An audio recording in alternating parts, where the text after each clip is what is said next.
Welcome to Sleep Haven. Tonight, you've come to unwind, to let go of the cares of the waking world and embrace a cozy dream. Before we begin tonight's journey, find a comfortable position in your bed. Imagine yourself without any cares. Feel your body grow heavy, sinking into the warm embrace of tranquility. With each breath, you drift deeper into a realm of hazy, half-remembered dreams. The scent of lavender and chamomile lulls you, whispering promises of restful slumber. Imagine yourself in a realm where twilight stretches like a lazy cat, where stars whisper lullabies, and the moon casts a dreamy glow. They're like castles of myth and wonder. Castles where magic drifts through the air like a soothing breeze, where gentle creatures spin tales of enchantment, and where peace settles like a soft blanket over all who enter. Nestled in the silver-spun towers and hidden in the velvet shadows, stories are waiting to unfold. Tales of whispering willows and yawning dragons, of floating candles and dream weavers with magic looms. Stories to paint your dreams in hues of starlight and mist, carrying you deeper into the stillness of the night. Now, let go, dear dreamer. Breathe in the hush of twilight. Breathe out the cares of the day. The enchanted castles beckon, and a magical lullaby awaits to guide you into the sweetest of dreams. Tale of the Whispering Castle, a night of moonlit magic. The wind carried a soft hum across the valley. It drifted over rolling hills, rustled through the golden wheat fields, and kissed the surface of a silver lake. The night was cool, wrapped in the scent of lavender and damp earth. Above, the moon cast its glow upon an ancient castle that stood upon a hill, its towers reaching toward the heavens. The castle had stood for centuries. Its walls were made of stone that shimmered like frost, as if carved from the very essence of moonlight. Ivy and roses wove through the cracks, their petals glowing faintly in the dark. A river curled around its base like a serpent, its waters whispering secrets to the night. Many called it the Whispering Castle. Not because of ghosts or spirits, but because of the wind. The moment dusk fell, a soft murmuring filled the air, as if the castle itself breathed and sang in hushed tones. Travelers who passed by spoke of voices, gentle, melodic, comforting. Some said the whispers told stories. Others said they carried forgotten dreams. Few dared to enter, but those who did never left unchanged. On a quiet evening, a lone traveler approached the castle gates. His name was Elias. His boots were covered in dust from the road, his cloak heavy with the scent of pine and rain. He had walked for many days, though he could no longer remember where his journey had begun. The wind stirred as he neared the gates. The great iron doors, untouched by time, creaked open. Elias hesitated. His heart beat slow and steady. Then he heard it. A whisper, soft as a sigh. "Come in, traveler." The voice was neither male nor female. It was the sound of rustling leaves, of waves lapping at a distant shore, of the hush that comes just before dawn. It was warmth and familiarity, like the echo of a half-forgotten dream. Elias took a deep breath. He stepped through the gates. The castle courtyard stretched before him, paved with smooth, glistening stones. Lanterns lined the path, their flames flickering despite the still air. At the far end, enormous wooden doors, carved with intricate patterns of vines and stars, stood slightly ajar. A breeze drifted past him, carrying the scent of lavender and something else, something deeper. A memory, perhaps, too faint to grasp. The doors opened wider as he approached. And so, Elias entered the whispering castle. Inside, the castle was bathed in soft, golden light.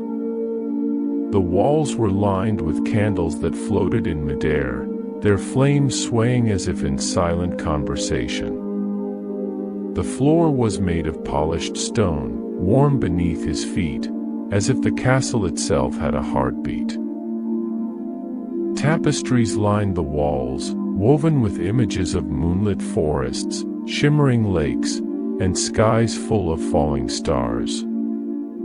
They shifted as he passed, their scenes changing like the pages of a storybook. Elias moved deeper into the hall. A whisper brushed past his ear. "Welcome, weary one." He turned, but there was no one. Just the hush of the castle. At the end of the hall, a staircase spiraled upward. Silver railings gleamed under the candlelight. The air smelled of old parchment and roses. He felt no fear, only a quiet curiosity, like the kind that comes when one walks through a dream. He climbed. With each step, the castle breathed around him. At the top of the stairs, a grand door stood ajar. Elias pushed it open and stepped inside. A library stretched before him. It was vast, more vast than should have been possible. Shelves towered to the ceiling, filled with books bound in velvet, gold, and sapphire blue. The scent of ink and aged parchment filled the air. A fire crackled in a stone hearth, though no one had lit it. The glow cast long, slow-moving shadows along the walls.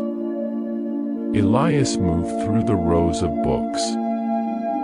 His fingers brushed against their spines, and as he touched them, he felt something stir beneath his fingertips. A hum, a whisper. He pulled one from the shelf. The moment he opened it, the words lifted from the pages like fireflies. They shimmered, glowing softly, then curled into shapes, images of people and places long forgotten.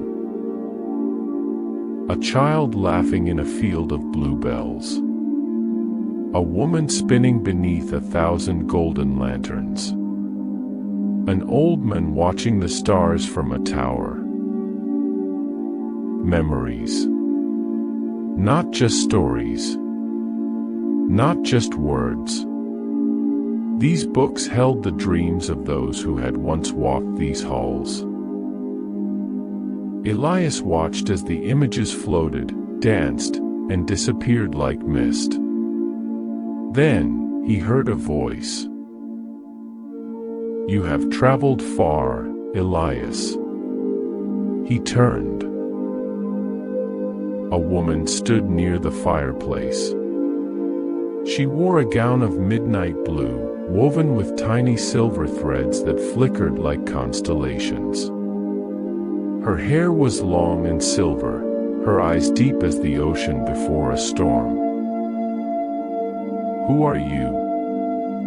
Elias asked, his voice barely above a whisper. The woman smiled. "I am the keeper of this castle." She stepped closer, her presence as soft as the breeze through an open window. "You have wandered for so long," she said gently.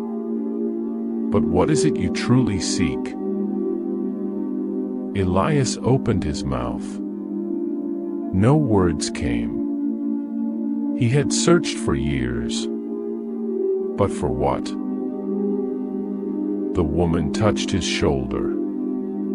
"Perhaps it is peace you seek," she whispered. "A place to rest. A place to remember." A deep warmth spread through Elias' chest. He had never thought of it that way. But he knew she was right. Elias remained in the castle for what felt like days, though time passed strangely within its walls. He walked through the moonlit gardens, where silver roses bloomed under the stars. He listened to the wind hum lullabies through the towers. Each night, the whispers spoke to him, not of danger or warning, but of comfort. They told him stories of the past, of the many who had found their way to the castle. Each had arrived with burdens, and each had left with peace. And so, Elias stayed. He read the books of dreams, sat beneath the starlit spires, and listened to the hush of the wind. Until one evening, as he stood upon the highest tower, he heard the whisper once more. "It is time." Elias turned his gaze to the horizon. The valley stretched before him, bathed in silver light. The wind curled around him, soft as silk. He understood now. This was no ordinary castle, it was a place for the lost. A place for the weary. A sanctuary of dreams. And for the first time in years, Elias felt whole. The whispers grew softer, softer, until there was only the hush of the night. And the moon, watching over the valley, as it had for centuries before. Tale of the Starlit Keep, Secrets of the Sleeping Kingdom. The stars hung low over the valley, glowing like embers scattered across the midnight sky. A soft wind carried the scent of jasmine and night-blooming lilies, weaving through silver meadows and quiet forests. Somewhere in the distance, a river murmured, its voice a lullaby against the hush of the land. And nestled deep within the valley, hidden behind a veil of mist, stood an ancient keep. It was a place lost to time. Its towers reached toward the heavens, crowned with ivy that glowed faintly in the dark. Its stone walls, kissed by moonlight, shimmered like the surface of a still lake. No torches burned in its windows. No voices echoed through its halls. It was a place of silence. A place of slumber. Few travelers had ever laid eyes upon it. Those who did spoke of its strange, dreamlike presence, a keep that seemed neither awake nor abandoned, but caught in the stillness between. And so, the keep was given its name, the Starlit Keep. One quiet evening, beneath the glow of a full moon, a lone traveler arrived at the edge of the valley. His name was Callan. He was weary from the road, his cloak heavy with dust, his breath slow and steady. He had wandered for many days, though the memory of his journey was beginning to blur. It had started with purpose. A search for something, though what, he could no longer recall. Somewhere along the way, his thoughts had grown quiet, his destination forgotten. Now, all he had was the road beneath his feet. And the keep, standing before him, half hidden in mist. Its great wooden doors loomed tall and silent, untouched by time. Vines curled around its stone walls, their leaves silver under the starlight. The wind carried no sound, no life. And yet, somewhere deep within, something stirred. Then, a whisper. "Enter, traveler." Callan's heart beat slow. Steady. The voice was not harsh or threatening. It was soft, like the hush of falling snow. Like the gentle sigh of wind through autumn leaves. The great doors, sealed for centuries, groaned and swung open. A hush settled over him. And then he stepped inside. The air inside was cool, thick with the scent of lavender and old parchment. A soft glow filled the halls, though no torches burned. Instead, silver lanterns floated in midair, their light pulsing gently, as if in silent conversation. The stone walls shimmered, as though woven from threads of the night sky itself. There were no footprints in the dust. No signs of life. And yet, the keep did not feel empty. It felt waiting. Callan moved deeper inside. The silence here was not hollow. It was full, listening, watching. It wrapped around him, neither comforting nor menacing, but ancient. And then, he saw them. Rows upon rows of figures, lying in quiet slumber. Men, women, children, each resting upon beds of silk, their faces peaceful, their chests rising and falling in the rhythm of deep sleep. Their hands were folded upon their hearts, their dreams written across their serene expressions. They were neither dead nor truly living. They were dreaming. Callan exhaled slowly. This was Northwest Ordinary Place. Beneath the glass ceiling above, the stars shone down in quiet vigil. Their light shimmered over the dreamers, casting soft patterns upon their skin. Something in the air shifted, thick and heavy, like a dream half remembered. Callan reached out. Before his fingers could brush against the nearest sleeper, a voice, soft as silk, deep as the night, spoke. "Do not wake them." Callan turned. A figure stood at the far end of the great hall, their presence wrapped in the hush of the keep. They wore robes of deep sapphire, woven with silver threads that flickered like constellations. Their hair, black as the night, cascaded over their shoulders. Their eyes held the weight of 1,000 years. "You have come far," they said, stepping forward. Their voice was neither man nor woman, neither young nor old. It was the voice of the wind. The voice of the keep. Callan's throat tightened. Who are they? The figure looked upon the sleepers with something like tenderness. "They are the dreamers," they said. "The kingdom that sleeps beneath the stars." Callan frowned. Why do they sleep? The keeper's gaze darkened, as if the weight of centuries pressed against their shoulders. Long ago, this kingdom was cursed, they said. Not by war, nor by famine, but by time itself. The people of this land feared change. feared the loss that comes with the turning of the years. And so, they were given a gift, a dream without end, where sorrow and loss could never find them. Callan's chest tightened. A kingdom that never wakes. The keeper nodded. They have been here for centuries, dreaming beneath the stars.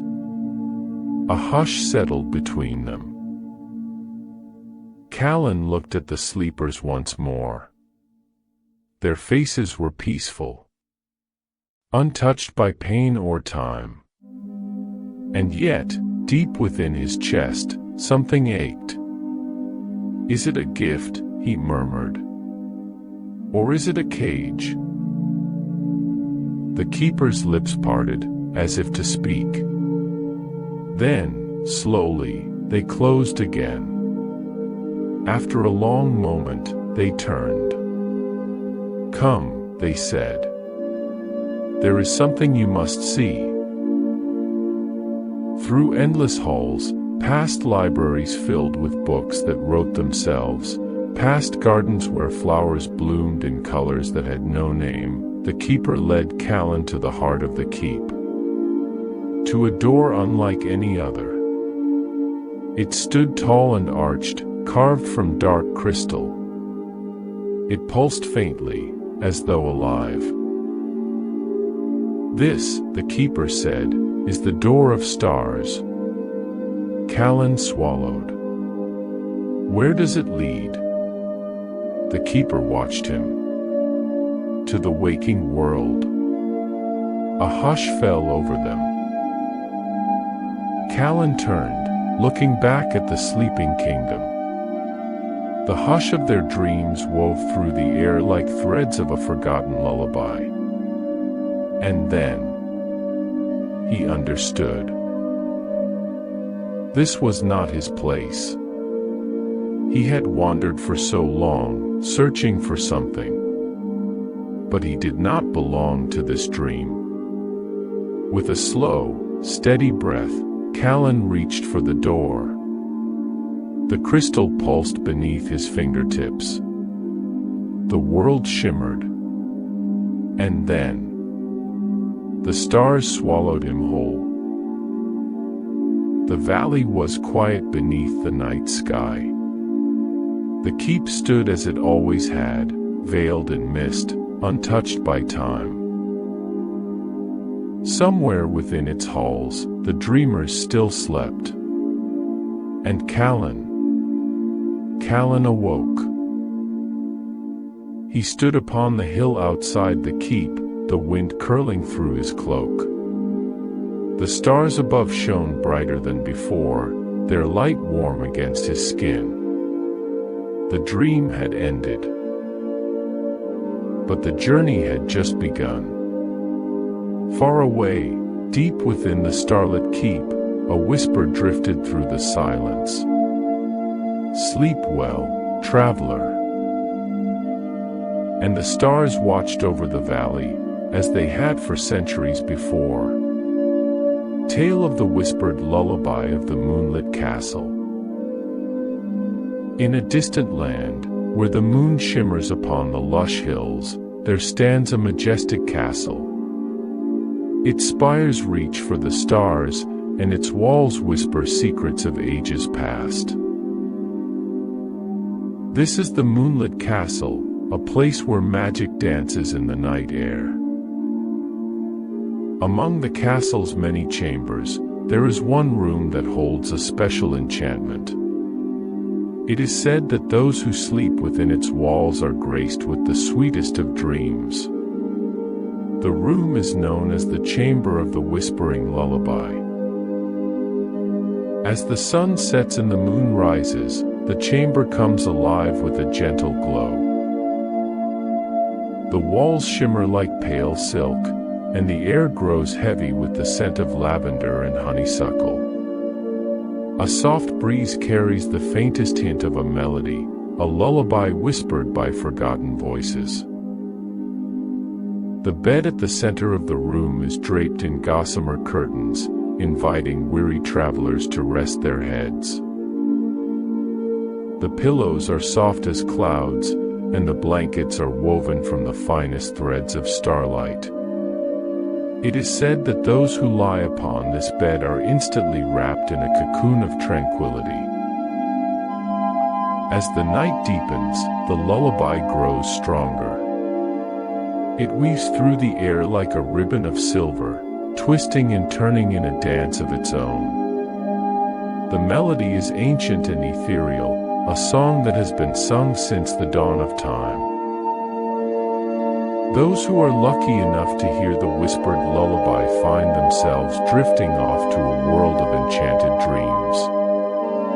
In this realm, the impossible becomes possible, and the ordinary becomes extraordinary. The dreamers may find themselves floating among the stars or dancing with fairies in a moonlit glade. Throughout the night, the lullaby continues its gentle refrain. It soothes the troubled mind and calms the restless heart. The worries of the waking world melt away, replaced by a sense of peace and contentment.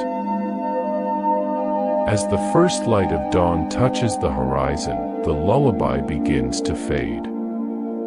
The dreamers slowly return to the waking world, their minds filled with the echoes of the enchanted melody.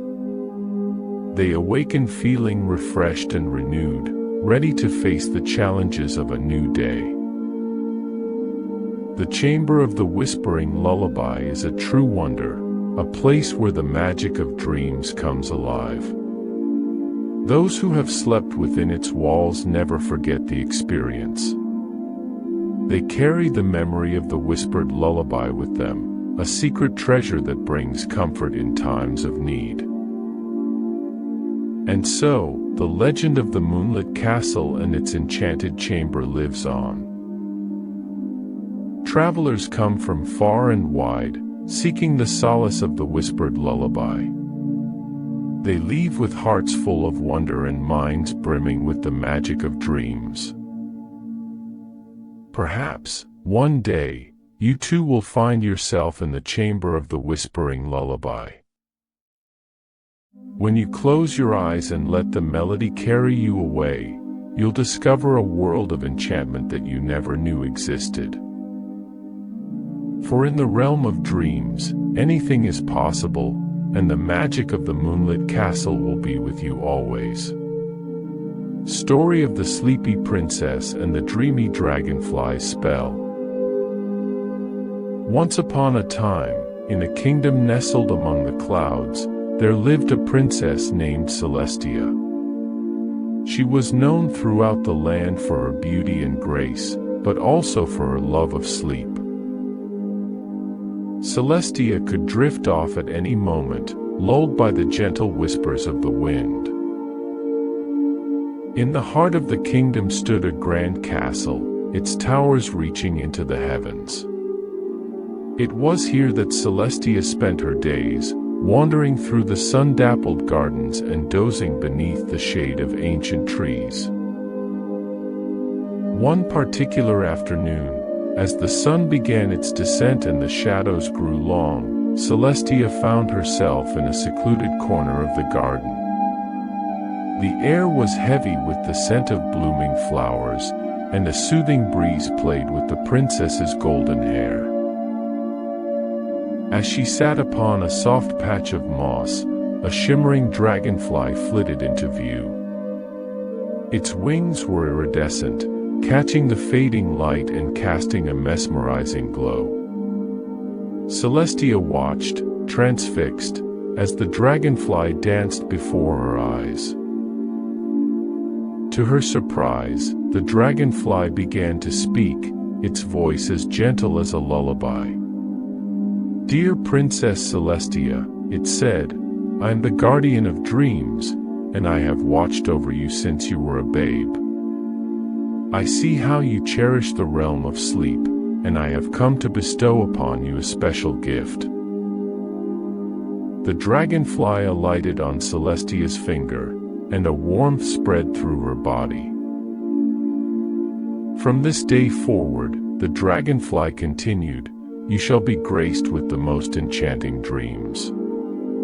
Whenever you close your eyes, you will be transported to a world of wonder and magic.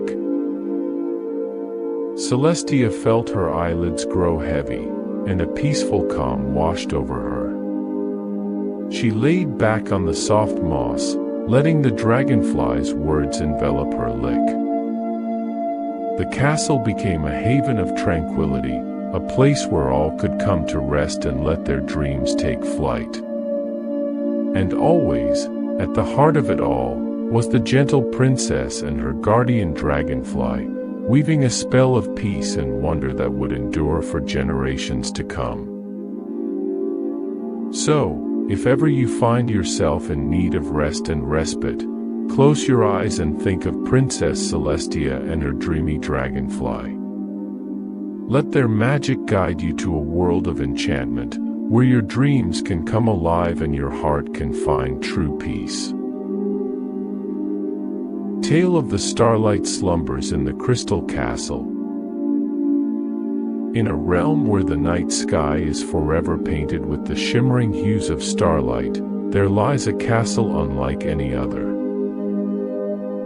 Crafted from the purest crystals, it rises from the misty landscape like a beacon of serenity. This is the Crystal Castle, a sanctuary for those seeking solace in the embrace of sleep. As the sun sets and the world is cloaked in a velvety darkness, the Crystal Castle comes alive with a gentle radiance. The faceted walls catch the starlight, refracting it into a dazzling display of colors that dance across the polished floors.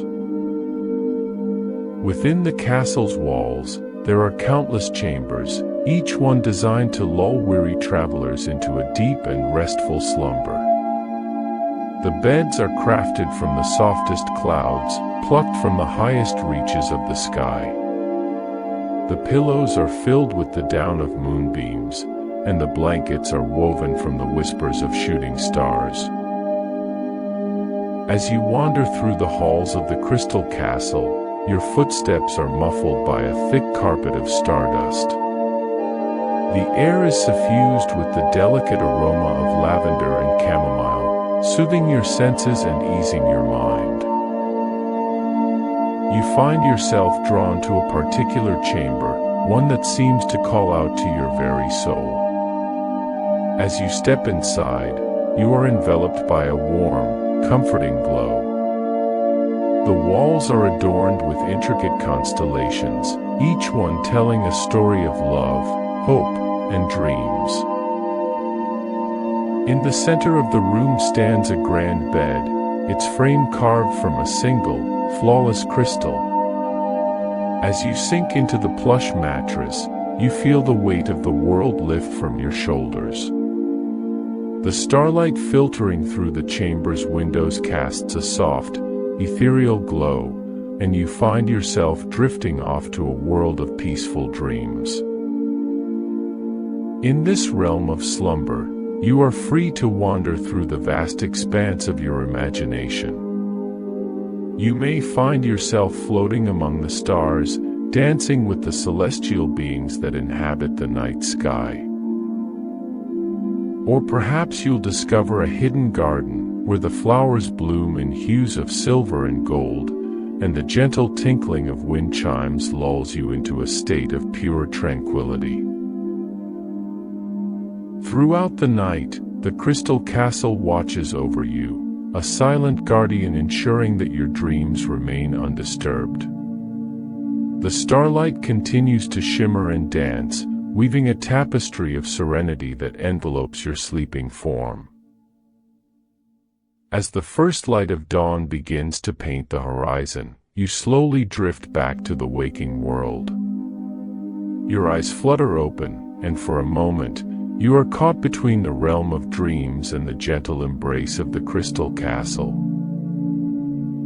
You rise from your bed, feeling refreshed and renewed, your mind clear and your heart full of peace.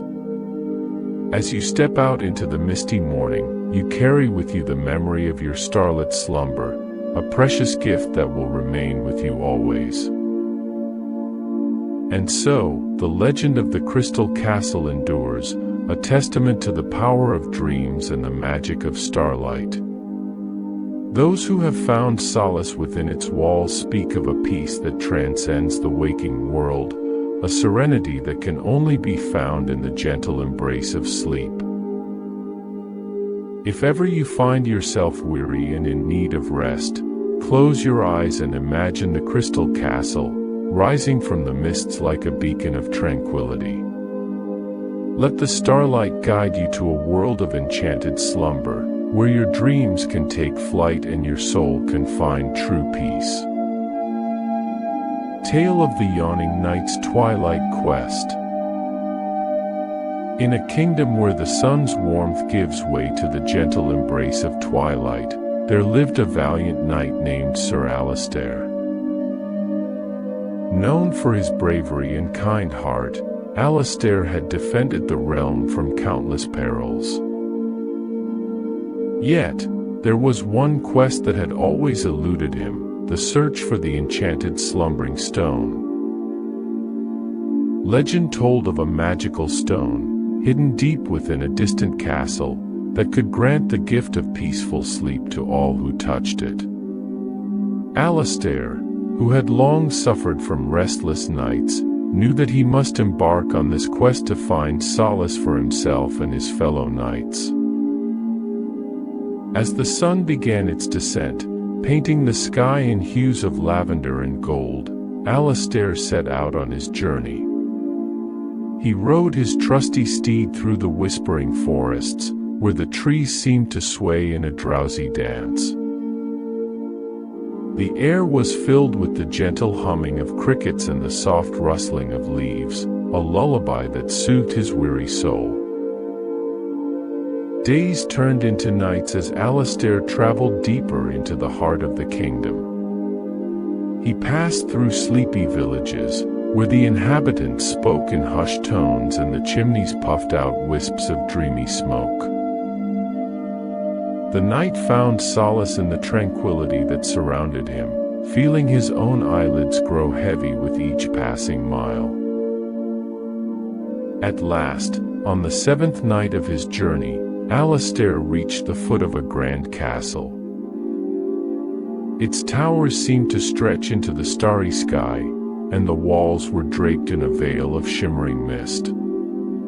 The castle gates creaked open, as if welcoming the weary traveler into its embrace. As Alistair stepped inside, he was greeted by a profound silence. The castle's halls were lit by the soft glow of flickering candles, casting dancing shadows on the stone walls. The air was heavy with the scent of lavender and chamomile, and the knight felt a wave of drowsiness wash over him. Guided by an unseen force, Alistair made his way through the winding corridors, his footsteps echoing softly in the stillness. He passed by grand tapestries depicting scenes of peaceful slumber and encountered statues of knights lost in eternal rest. Finally, he reached the heart of the castle, a grand chamber where the slumbering stone lay upon a plush velvet cushion. The stone glowed with a soft, pulsing light, as if it were breathing in time with the rhythm of the universe. Alistair approached the stone, his heart filled with a mixture of anticipation and reverence. As his fingers brushed against its smooth surface, a warmth spread through his body, and he felt his eyelids grow heavy. The knight sank to his knees, overcome by a blissful drowsiness. In that moment, Alistair understood the true power of the slumbering stone. It was not just a magical artifact but a reminder of the importance of rest and the beauty of dreams. He closed his eyes, allowing himself to be enveloped by the stone's gentle embrace. When Alistair awoke, he found himself back in his own chamber, the slumbering stone resting beside him. From that day forward, the knight shared the stone's gift with his fellow knights and all those in the kingdom who yearned for peaceful slumber. The legend of the yawning knight and his twilight quest spread far and wide, inspiring generations to seek solace in the gentle embrace of sleep. And so, the kingdom became a haven of tranquility, where dreams danced freely and the night was filled with the soft whispers of contented slumber. If ever you find yourself in need of rest, remember the tale of Sir Alistair and the slumbering stone. Close your eyes, let the twilight guide you, and allow yourself to be lulled into a world of enchanted dreams, where peace and serenity reign supreme. Tale of the Dancing Daydreams in the Drowsy Dragon's Keep.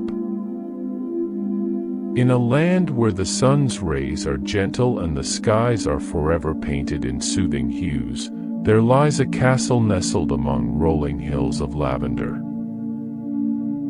This is the Drowsy Dragon's Keep, a place where the line between dreams and reality becomes delightfully blurred. The castle's walls are made of smooth, polished stone that seems to shimmer in the soft light. Climbing ivy, adorned with delicate, star-shaped flowers, wraps around the turrets and towers, as if nature itself is embracing the enchanted keep. At the heart of the castle lives a most peculiar creature, a dragon named Somnus. Unlike the fearsome beasts of legend, Somnus is a gentle soul, with scales that gleam like iridescent pearls and eyes that sparkle with the warmth of a cozy hearth. Somnus is the guardian of dreams, tasked with weaving the most wondrous visions for all who seek solace within the castle's walls. As you approach the Drowsy Dragon's Keep, a sense of tranquility washes over you. The air is filled with the soft tinkling of wind chimes and the gentle rustling of leaves in the nearby enchanted forest. The scent of lavender and honeysuckle drifts on the breeze, lulling you into a state of blissful relaxation. You step through the castle's grand entrance, and the world seems to slow down. The hustle and bustle of everyday life fades away, replaced by a peaceful stillness. The castle's interior is bathed in a warm, golden light, casting a dreamy glow on the tapestries and paintings that adorn the walls. As you explore the castle's winding corridors, you come across a grand ballroom. The floor is made of polished marble that reflects the soft light from the chandeliers above. It is here that Somnus weaves his magic, inviting the castle's guests to lose themselves in the enchantment of daydreams. The dragon's melodic voice fills the air, narrating tales of far-off lands and whimsical adventures. As he speaks, the ballroom comes alive with shimmering illusions. The walls melt away, revealing vast landscapes of rolling hills, shimmering lakes, and enchanted forests. You find yourself drawn into the daydreams, your feet moving of their own accord. You dance among fields of wildflowers, twirl beneath starlit skies, and glide across mirror-like lakes. The worries and cares of the waking world melt away, replaced by a sense of pure, unbridled joy. Time seems to stand still within the Drowsy Dragon's Keep, and you lose yourself in the beauty of the dancing daydreams. The castle's guests, too, are caught up in the enchantment, their faces alight with wonder and their hearts filled with peace. As the daydreams slowly fade and the ballroom returns to its original form, you find yourself feeling refreshed and renewed. The magic of Somnus lingers in your mind, a reminder of the power of imagination and the importance of allowing yourself to dream. You bid farewell to the Drowsy Dragon's Keep, carrying with you the memory of the enchanted castle and the gentle dragon who resides within. Whenever the world feels too heavy, you need only close your eyes and recall the dancing daydreams, and a sense of peace will wash over you once more. For in the drowsy dragon's keep, dreams are not merely flights of fancy but a gateway to a world where magic is real and the impossible becomes possible. It is a reminder that, even in the midst of life's challenges, there is always room for wonder, joy, and the power of a daydream. The Wandering Minstrel's Twilight Tune. In a kingdom where the twilight hours stretch like a lazy cat, there stands a castle that seems to have been plucked straight from the pages of a fairy tale. Its spires reach for the stars, and its walls are draped in a cloak of shimmering mist. This is the Castle of Whispered Melodies, a haven for those seeking respite from the cares of the waking world. Within the castle's walls, there dwells a most peculiar character, a wandering minstrel named Lyric.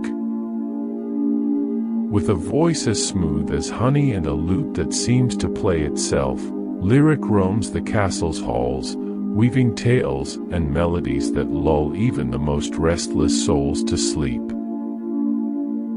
As the sun begins its slow descent, painting the sky in hues of lavender and gold, Lyric sets out on his nightly rounds. His footsteps are soft upon the stone floors, and his presence seems to bring a hush to the castle's corridors. The very air seems to still, as if in anticipation of the minstrel's enchanted performance. Lyric's first stop is always the Grand Hall, where the castle's residents gather to hear his tales. The minstrel takes his place upon a raised platform, his lute cradled gently in his hands. As he begins to play, the room falls silent, and all eyes turn to the enigmatic figure bathed in the soft glow of candlelight. The minstrel's voice is a soothing balm, washing over the listeners like a gentle breeze.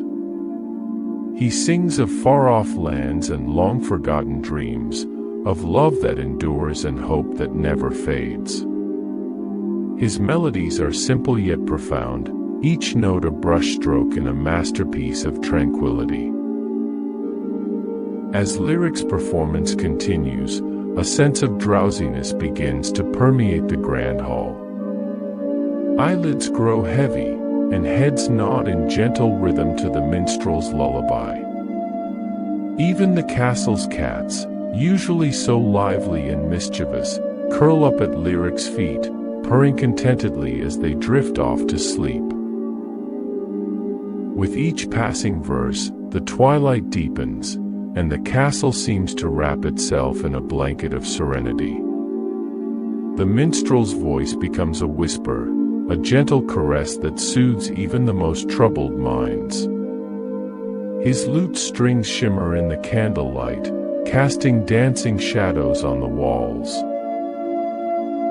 As the final notes of Lyric's twilight tune fade into the night, the Grand Hall is filled with the soft, steady breathing of the castle's slumbering residents.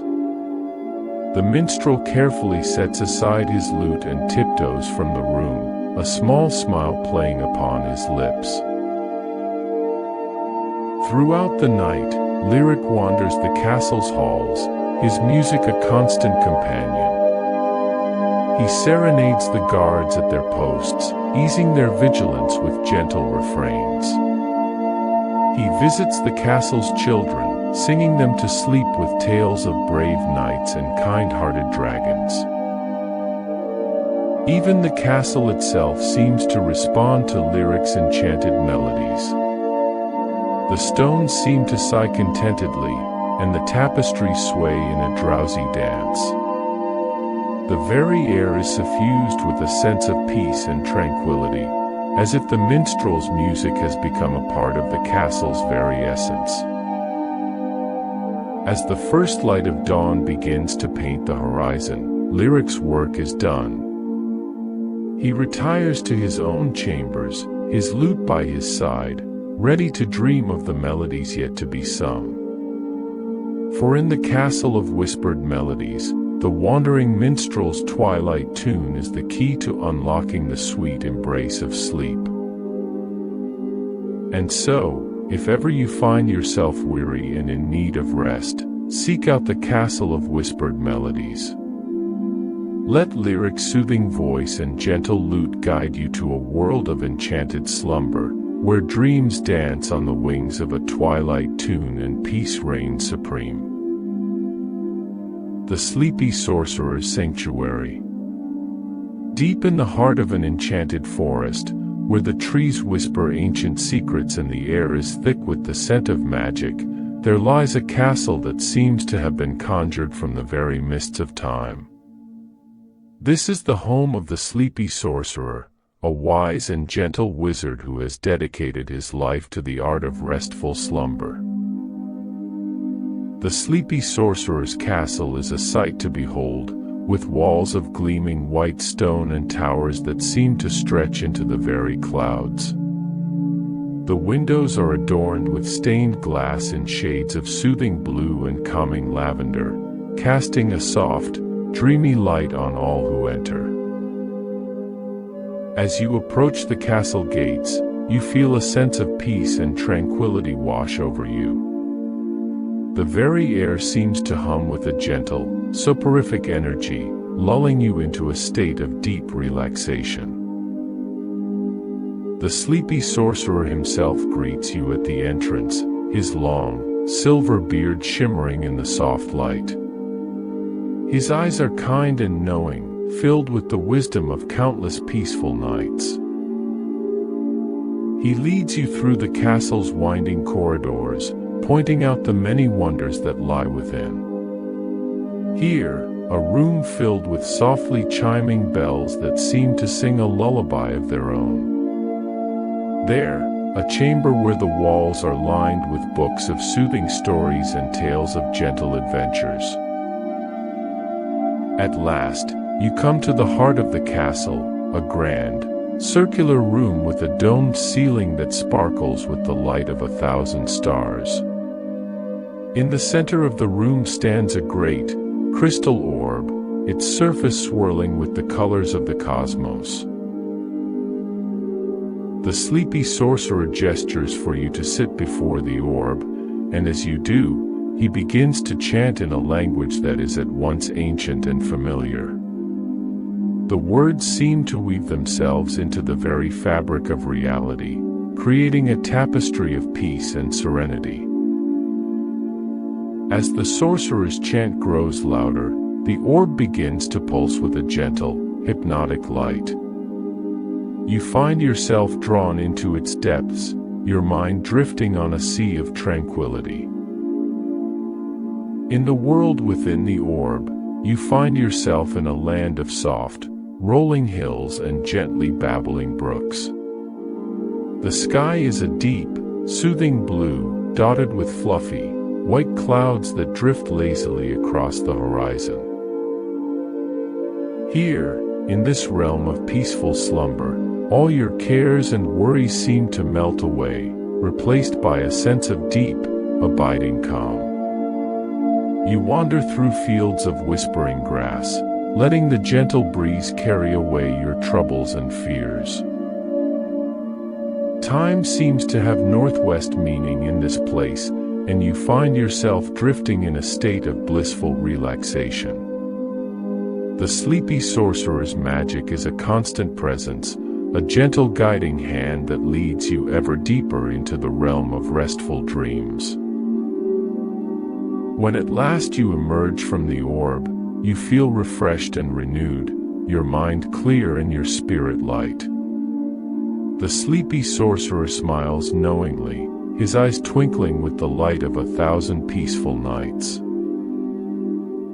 He leads you to a chamber where a soft, inviting bed awaits, its sheets woven from the very essence of tranquility. As you lie down, the sorcerer whispers a final, soothing incantation, and you find yourself drifting off into the sweetest of slumbers. In your dreams, you return to the realm within the orb, a land of gentle wonders and peaceful delights. Here, you are the master of your own restful destiny, free to wander and explore to your heart's content.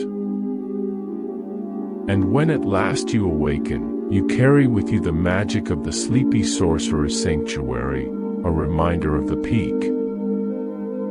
For in the sleepy sorcerer's castle, there is always a welcome respite waiting, a place where the gentle embrace of slumber can heal all wounds and soothe all troubled minds. And so, whenever the world grows weary and your spirit is in need of rest, you need only remember the magic of the sleepy sorcerer's sanctuary, and let his gentle spell guide you to the sweetest of dreams. The Castle of Floating Candles. In a realm where the night is eternal and the stars burn with a gentle light, there stands a castle that seems to have been born from the very whispers of the wind. It is known as the Castle of Floating Candles, a place where the soft glow of 1,000 flickering flames guides weary souls to a peaceful rest. As you approach the castle, you feel a sense of warmth and welcome wash over you. The air is filled with the delicate scent of honey and lavender, a soothing fragrance that seems to wrap you in a gentle embrace. The castle's walls are made of smooth, dark stone that seems to absorb the light of the candles, creating an atmosphere of soft, comforting shadows. The windows are tall and arched, their glass tinted in shades of soothing blue and calming purple. As you step through the castle's grand entrance, you find yourself in a vast, open hall. The ceiling stretches high above, a dark expanse dotted with countless floating candles. They drift lazily through the air, their flames casting a warm, golden glow on the stone walls. You watch, mesmerized, as the candles dance and twirl, their movements choreographed by an unseen hand. They seem to be telling a story, a tale of peace and tranquility that unfolds in the play of light and shadow. As you wander deeper into the castle, you discover countless rooms, each one a sanctuary of calm and serenity. The beds are draped in soft, silken sheets, their pillows plump and inviting. The air is cool and fresh, a gentle breeze that seems to carry away all your cares and worries. In one room, you find a great, stone fireplace, its hearth filled with glowing embers that cast a soft, red light. You sit before it, letting the warmth seep into your bones, feeling the tension melt away from your muscles. In another room, you discover a grand, marble bath, its water scented with soothing oils and sprinkled with fragrant rose petals. You slip into the warm embrace of the water, letting it soothe your tired limbs and quiet your mind. Throughout the castle, the floating candles are your constant companions, guiding you from room to room, their gentle light a reminder of the peace and tranquility that can be found in even the darkest of nights. As the hours slip by, you find yourself growing ever more drowsy, your eyelids heavy with the weight of a deep, restful sleep. You make your way to one of the castle's many bedchambers, sinking into the soft, welcoming embrace of the sheets. As you drift off to sleep, the floating candles seem to gather around you, their light a soothing lullaby that carries you to the sweetest of dreams. In your slumber, you wander through a world of gentle light and soft colors, a realm where all your cares and worries are but a distant memory. When at last you awaken, you feel refreshed and renewed, your spirit lighter than it has been in years. The Castle of Floating Candles has worked its magic, guiding you to a place of deep, restful peace. And so, whenever the world feels too heavy, whenever your mind is troubled and your heart is weary, you need only close your eyes and remember the gentle glow of the floating candles. For in the castle of floating candles, there is always a sanctuary waiting, a place where the soft embrace of sleep will carry you to a brighter tomorrow. Tales from the Dozing Dragon's Tower.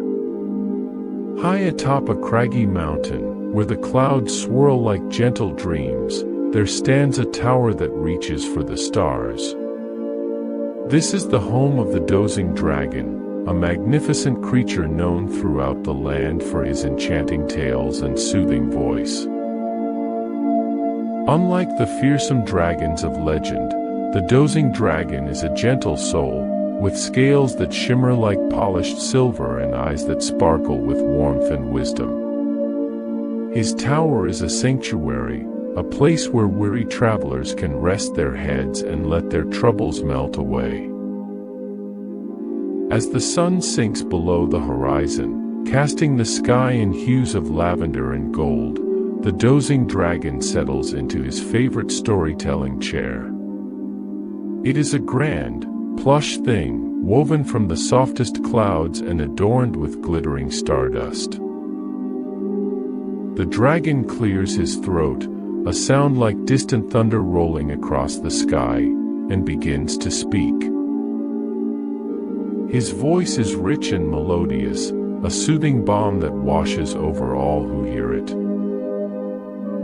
He speaks of lands beyond the stars, of creatures born from the very fabric of dreams.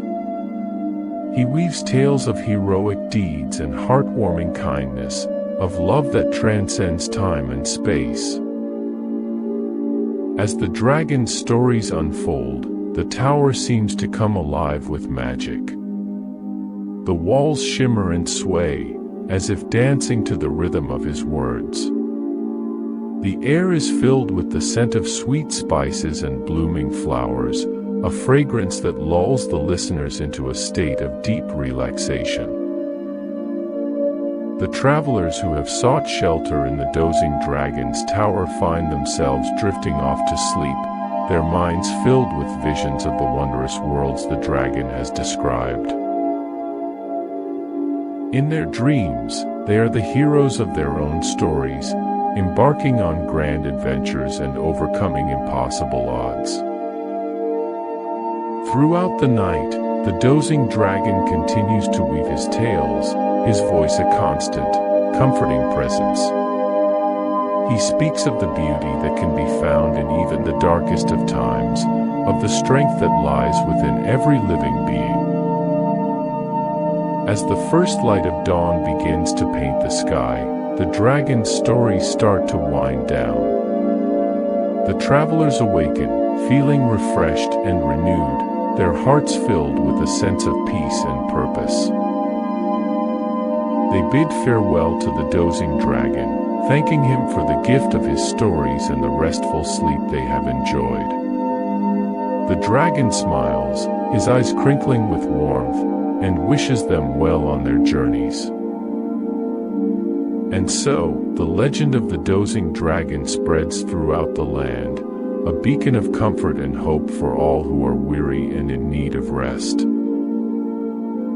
For in the dragon's tower, there is always a soft place to lay one's head, and always a story to guide one to the sweetest of dreams. If ever you find yourself lost and in need of solace, seek out the Dozing Dragon's tower. Let his gentle voice and wondrous tales carry you to a place of peace and restoration. For in the realm of dreams, anything is possible, and the magic of a well-told story can heal even the weariest of souls. The Whispering Willow's Lullaby. Nestled in a tranquil valley, where the gentle breezes carry the scent of wildflowers, stands a castle unlike any other. It is known as the Whispering Willow Castle, named for the majestic tree that grows at its heart. This ancient willow is said to possess a magic all its own, a power to soothe troubled minds and guide weary souls to peaceful slumber. As you approach the castle, you feel a sense of calm wash over you. The rustling of the willow's leaves is like a soft whisper, inviting you to leave your cares behind and enter a world of serenity. The castle itself seems to have grown from the very earth, its walls of smooth, sun-warmed stone embraced by curling vines and blooming flowers. The air is filled with the gentle humming of bees and the melodic chirping of birds, a natural lullaby that fills your heart with ease. As you step through the castle gates, you are greeted by the soft, dappled light that filters through the willow's cascading branches. The tree's trunk is so wide that it seems to be an ancient guardian, its bark etched with the stories of countless souls who have sought solace in its presence. You find yourself drawn to the base of the willow, where a bed of soft moss awaits. As you lie down, the willow's branches sway gently above you, casting intricate patterns of light and shadow across your face. It is then that you hear the whispers, soft and soothing, like the murmur of a gentle stream. The willow is singing to you, a lullaby of ancient magic and healing power. The words are in a language long forgotten, but their meaning resonates deep within your soul. As the willow's song washes over you, you feel your eyelids grow heavy, your limbs relaxing into the soft embrace of the moss. The cares and worries of the waking world seem to dissolve, carried away on the gentle breeze. In your dreams, you wander through a world of soft light and gentle colors. The willow's branches are your guide, leading you through fields of shimmering flowers and along the banks of crystal-clear streams. Everywhere you turn, there is beauty and peace, a balm for your weary spirit. Time seems to have northwest meaning in this place, and you find yourself drifting in a sea of tranquility. The willow's whispers are a constant presence, a reminder that you are safe, protected, and loved. When at last you awaken, you feel refreshed and renewed, as though the weight of the world has been lifted from your shoulders. The willow's branches sway above you, a gentle farewell as you prepare to return to the waking world. But you know that you will always carry a piece of the whispering willow's magic with you, a reminder of the peace and serenity that can be found in the gentle embrace of nature. And so, whenever the world feels too heavy, whenever your mind is troubled and your heart is weary, you need only close your eyes and remember the whispers of the willow. For in the whispering willow castle, you have found a sanctuary, a place where the magic of the earth itself will always guide you to restful sleep and sweet dreams. The Dream Weaver's Enchanted Tapestry. Deep within the heart of a misty forest, there lies a castle that seems to have been spun from the very fabric of dreams. Its walls shimmer like strands of silver, and its towers stretch towards the starlit sky. This is the castle of the Dream Weaver, a place where the boundaries between reality and imagination blur. The Dream Weaver herself is a mysterious figure, rarely seen but always felt. She is said to possess the power to create the most enchanting dreams, weaving them from the gossamer threads of moonlight and the whispers of the wind. In the highest tower of the castle, the Dream Weaver sits at her loom, her fingers dancing across the delicate strands. The tapestry she weaves is no ordinary piece of art, it is a gateway to the realm of dreams. As the Dream Weaver works her magic, the tapestry comes alive with swirling colors and shimmering patterns.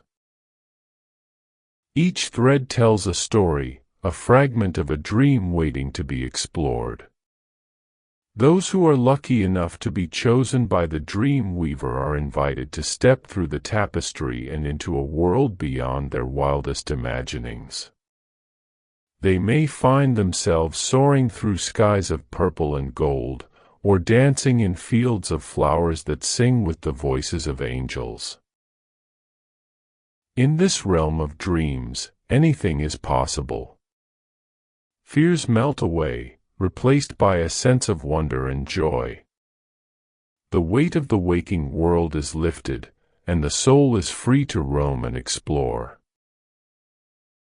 As the dreamer wanders through this enchanted landscape, they may encounter other dreamers, each on their own unique journey. They may share stories and laughter, forging bonds that transcend the boundaries of the waking world. Time seems to have no meaning in the realm of the dream weaver's tapestry. Hours may pass, or perhaps mere moments, it is impossible to tell. But when the dreamer finally steps back through the tapestry and into the castle, they are filled with a sense of peace and renewal. The dream weaver's work is never done, for there are always more dreams to be woven, more souls to be touched by her magic. And so, night after night, she sits at her loom, spinning tales of wonder and enchantment. If ever you find yourself in need of escape, of a moment of pure, unbridled joy, seek out the castle of the dream weaver. Step through the tapestry and let yourself be carried away on a tide of dreams. For in this realm, anything is possible, and the only limit is your imagination. The Dream Spinner's Castle. Once upon a time, in a land where the sun's rays were as gentle as a mother's kiss and the moon's glow was as soothing as a lullaby, there stood a castle unlike any other. It was known as the Dream Spinner's Castle, a place where the boundaries between reality and fantasy blurred like watercolors on a canvas. The castle's walls were made of shimmering mist that seemed to dance and sway with every gust of wind. Its towers reached towards the heavens, so tall that they seemed to pluck stars from the night sky. The castle's gates were formed from intricately woven strands of moonbeams, opening only for those pure of heart and weary of spirit. Within these ethereal walls resided Aria, the dream spinner herself. With hair as white as freshly fallen snow and eyes that sparkled like the first morning dew, Aria was a being of immeasurable grace and wisdom. It was said that she had the power to weave dreams from the gossamer strands of moonlight and stardust, creating tapestries of slumber that could soothe even the most troubled of souls. As the sun began to set and the world was painted in hues of lavender and gold, weary travelers from far and wide would make their way to the Dream Spinner's Castle. They came seeking solace from the cares of the waking world, hoping to find respite in the gentle embrace of Aria's dream-woven magic. Among these travelers was a young girl named Lily. With hair as fiery as the setting sun and eyes as green as the lush meadows of spring, Lily was a child whose spirit was as vibrant as the blooms for which she was named. Yet, despite her joyful nature, Lily often found herself plagued by restless nights and troubled dreams. As Lily approached the shimmering gates of the Dream Spinner's Castle, she felt a sudden wave of peace wash over her. The air was filled with the soft whispers of the wind, carrying with it the sweet scent of lavender and chamomile. The gates opened before her, as if sensing the weariness in her young heart. Lily stepped into the castle's courtyard, her eyes widening in wonder at the sight that greeted her. The ground was blanketed in a soft carpet of mist, cool and refreshing against her bare feet. In the center of the courtyard stood a grand fountain, its water shimmering with the light of 1,000 stars. The gentle tinkling of the water seemed to whisper secret lullabies, inviting all who heard it to drift into a peaceful slumber. As Lily approached the fountain, she saw Arya seated at its edge, her delicate fingers weaving intricate patterns in the air. The dream spinner's eyes met Lily's, and a gentle smile graced her lips. "Welcome, dear child," Arya's voice was as soft as the rustle of silk. "You have traveled far, and your heart is heavy with the weight of sleepless nights." Lily nodded, her eyes filled with a mixture of hope and trepidation. "I have come seeking your help, wise Arya," she said, her voice barely louder than a whisper. "My dreams are filled with shadows and fear, and I long for the peace of a restful slumber." Arya's smile deepened, and she beckoned for Lily to come closer. "Fret not, little one," she said, her voice as soothing as a mother's lullaby. "In this castle, dreams are not merely flights of fancy, but pathways to healing and self-discovery. Come, let me spin for you a dream that will guide you to the very heart of peace." With a wave of her hand, Arya conjured a shimmering thread of starlight, weaving it through the air in a mesmerizing dance. Lily watched, transfixed, as the dream began to take shape before her eyes. It was a vision of a serene garden, filled with flowers of every color imaginable. The air was heavy with the scent of honey and spices, and the gentle hum of bees filled the warm breeze. In this dream, Lily found herself wandering through the garden, her bare feet sinking into the soft, sun-warmed earth. She marveled at the beauty that surrounded her, feeling a sense of joy and wonder that she had never known before. As she explored deeper into the garden, Lily discovered a hidden grove, where a majestic willow tree stood tall and proud. The willow's branches swayed gently in the breeze, its leaves whispering ancient secrets and forgotten lullabies. Lily approached the tree, drawn by an unseen force, and nestled herself among its roots. As she rested her head against the rough bark, she felt a profound sense of peace wash over her, as if the tree itself was sharing its strength and wisdom. In that moment, Lily understood the true power of the dream spinner's magic. It was not merely a means of escaping the troubles of the waking world, but a way to confront them, to find the courage and resilience that lay hidden within her own heart. With each breath, she felt the weight of her fears and doubts lift, replaced by a sense of calm and clarity. As the dream began to fade, Lily found herself back in the courtyard of the dream spinner's castle, her eyes fluttering open to the gentle light of dawn. Arya stood before her, a knowing smile on her lips. "Remember, dear Lily," the dream spinner said, her voice as gentle as the morning breeze, "the power to find peace and courage lies within you. The dreams I spin are but a reflection of the strength that already resides in your heart." With a grateful smile, Lily rose to her feet, feeling lighter and more refreshed than she had ever felt before.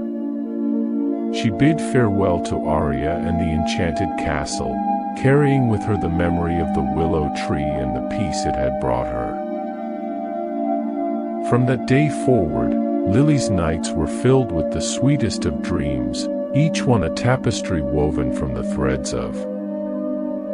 For in the realm of dreams, anything is possible, and the magic of the dream spinner's castle is a reminder that even in our darkest hours, there is always a light waiting to guide us home.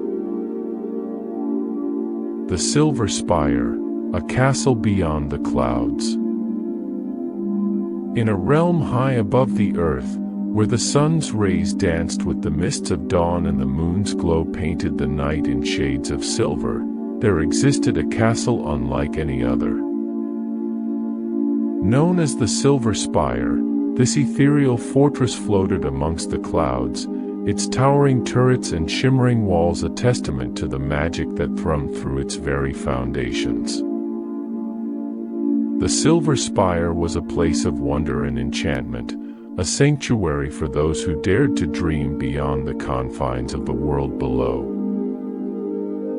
It was said that the castle was built by the Celestial Masons, a guild of skyborn artisans who had harnessed the power of starlight and moonbeams to craft a structure that defied the laws of gravity and imagination alike.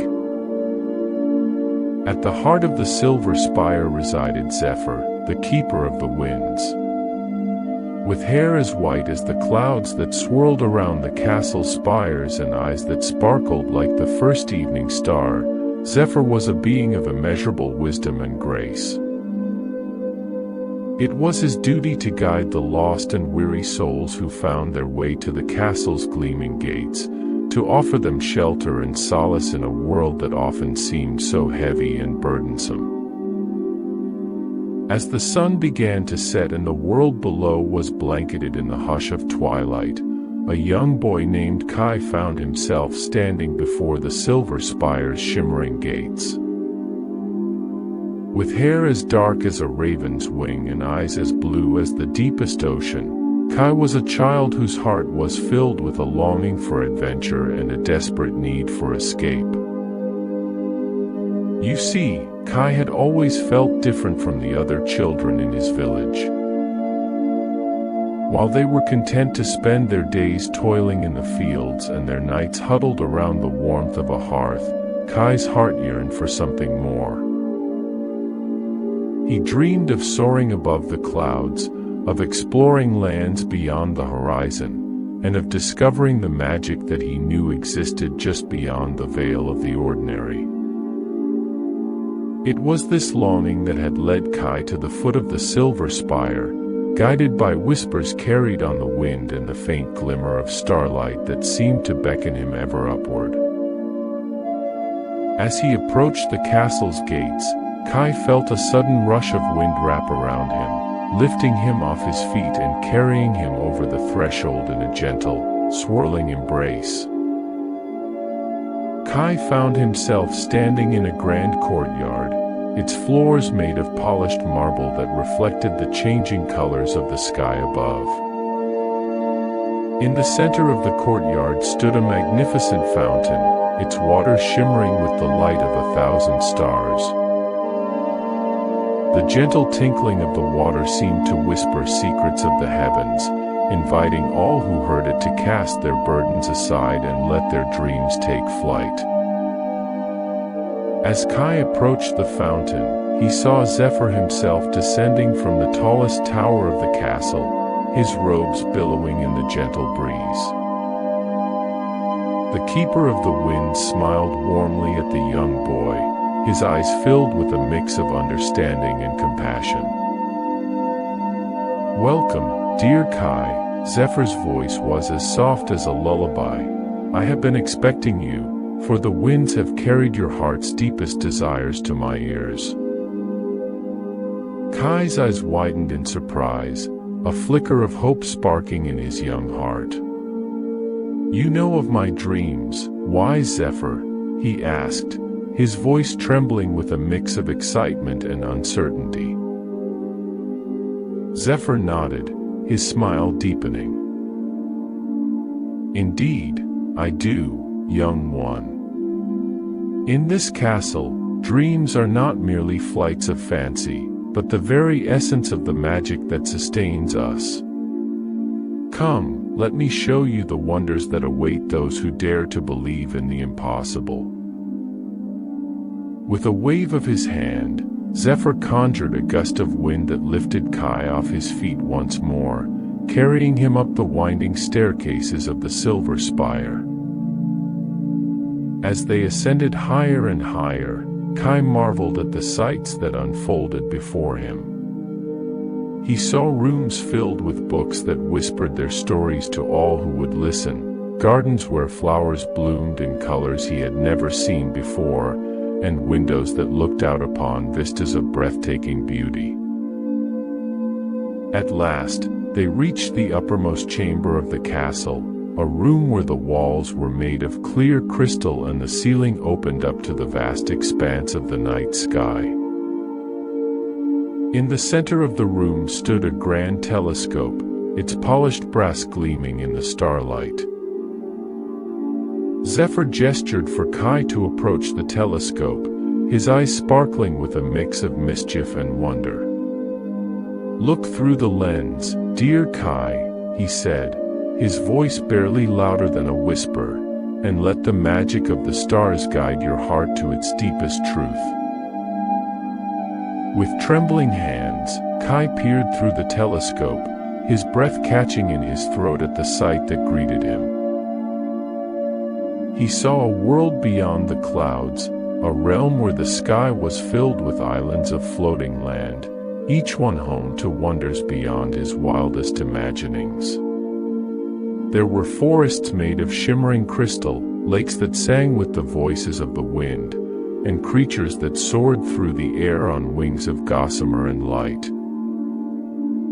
As Kai lost himself in the beauty of this dreamlike world, he felt a warm hand on his shoulder. He turned to see Zephyr standing beside him, his eyes filled with a gentle understanding. "This is the world that awaits you, Kai," the keeper of the wind said, his voice filled with a quiet certainty, "a world where your dreams can take flight and your heart can soar free. But to reach it, you must first learn to believe in yourself, to trust in the magic that lies within your own spirit." Kai felt a sudden rush of emotion, his eyes filling with tears of joy and wonder. He knew in that moment that he had found his true home, a place where he could be himself without fear or hesitation. With a grateful smile, he turned to Zephyr, his heart overflowing with a newfound sense of purpose. From that day forward, Kai became a student of the Silver Spire, learning the ways of wind and sky under Zephyr's gentle guidance. He discovered within himself a magic he had never known before, a power that allowed him to shape the clouds and ride the currents of the air like a bird in flight. As the years passed, Kai grew into a young man of great wisdom and courage, his heart forever bound to the magic of the Silver Spire. He became a guardian of the castle, using his gifts to guide other lost and dreaming souls to the sanctuary of the clouds. And though the world below continued to turn, filled with the joys and sorrows of mortal life, those who found their way to the Silver Spire knew that they had discovered a place of true enchantment, a realm where the impossible became possible and the magic of dreams was as real as the air they breathed. So, dear listener, as you drift off into the welcoming embrace of sleep, let your heart soar like Kai's, let your dreams carry you to a world beyond the clouds. For in the realm of the Silver Spire, there is always a place for those who dare to believe, always a home for the dreamers and the magic makers. May the gentle winds of the castle guide you to your own true destiny, and may the magic of the stars forever light your way. Sweet dreams, dear one, and may your heart always find its way home to the shimmering spires of the castle beyond the clouds. The Gentle Miller. In the valley of Brookfield, where the river wound like a silver ribbon between gentle hills, stood an old water mill with a great wooden wheel that turned steadily day and night. The mill had been there for generations, grinding the valley's wheat into flour that made the sweetest bread for miles around. It was said that bread baked from Brookfield flour would stay fresh for days longer than ordinary bread, and that it brought comfort to the sick and strength to the weary. The mill was operated by a man named Thomas, who had inherited it from his father, as his father had from his grandfather before him. But unlike the millers who had come before him, Thomas was known throughout the valley as the gentle miller, a name given to him not for any lack of strength, for the work of milling requires sturdy shoulders and a strong back, but for the unusual patience and care with which he approached his trade. Where other millers rushed to grind as much grain as possible in a day, Thomas worked at a measured pace, carefully adjusting the distance between the millstones, monitoring the flow of water over the wheel, and examining each batch of flour with meticulous attention. Some of the farmers who brought their grain to be ground would grumble about his slowness, especially during the busy harvest season when many sacks waited their turn. But even the most impatient among them had to admit that Thomas's flour was superior to any other, finer in texture, richer in flavor, and somehow more nourishing. What most did not know, however, was the reason for Thomas's gentle approach to milling. It was not merely a craftsman's pride in his work, though he certainly took satisfaction in producing the finest flour possible. Nor was it simple stubbornness or eccentricity that led him to resist the faster methods adopted by other millers in neighboring valleys. The truth was both simpler and more profound. Thomas could hear the wheat speaking. This unusual ability had first manifested when Thomas was just a boy of 12, working alongside his father in the mill. It had been a difficult harvest that year, with heavy rains coming just before the wheat was fully ripened. The grain that arrived at the mill was not of the best quality, and Thomas's father was concerned about the flour it would produce. As young Thomas helped pour a sack of this imperfect wheat into the hopper above the millstones, he had paused, his head tilted to one side as if listening to something only he could hear. "What is it, boy?" his father had asked, noticing his son's strange expression. "The wheat is singing," Thomas had replied simply, unaware of how odd his words might sound. "But it's sad. It says it didn't have enough time in the sun." His father had laughed, assuming this was merely a child's fancy. But when Thomas insisted that they should adjust the millstones to be slightly further apart for this particular grain, his father had humored him, more as a lesson in the workings of the mill than in expectation of any special result. To the older miller's surprise, the flour produced was noticeably better than he had anticipated from such compromised wheat. It was as if the gentler grinding had somehow preserved qualities in the grain that would otherwise have been lost. In the years that followed, Thomas's unusual sensitivity had developed further. He discovered that all wheat had its own character, its own story to tell of the soil it grew in, the weather it had endured, the hands that had tended and harvested it. Some wheat sang of long summer days and gentle rains, other wheat whispered of struggle against drought or pests. And each batch, Thomas learned, required its own specific treatment to bring out its best qualities. By the time Thomas inherited the mill upon his father's death, his approach to milling had been firmly established. He would spend time with each farmer's grain when it arrived, running his hands through it, sometimes even holding a handful up to his ear as if listening, before deciding exactly how it should be ground. He adjusted the millstones differently for each batch, controlled the water flow to change the speed of the grinding, and sometimes even ground the same wheat twice in different ways to achieve the perfect result. The farmers thought him eccentric but couldn't argue with the results. Bakers from Brookfield and beyond praised his flour and paid premium prices for it. Even in years when the harvest was poor throughout the region, Thomas somehow managed to produce flour that made decent bread. This reputation for excellence had sustained the mill through good times and bad, allowing Thomas to resist the pressure to modernize or speed up his methods.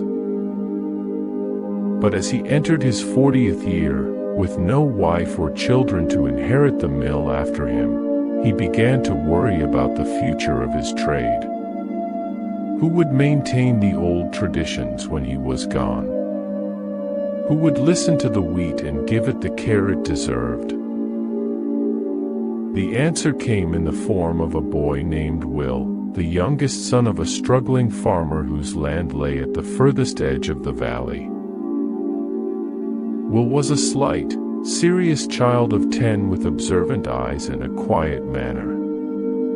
He had first come to the mill with his father, helping to load their modest harvest onto their cart and then unload it at Thomas's door. While his father discussed the grinding with Thomas, Will had wandered into the mill itself, drawn by the hypnotic turning of the great wheel and the rhythmic rumble of the millstones. Thomas had found him there, standing perfectly still amidst the dusty air and constant noise, his head tilted in the same listening posture that Thomas himself often adopted. "Can you hear it too?"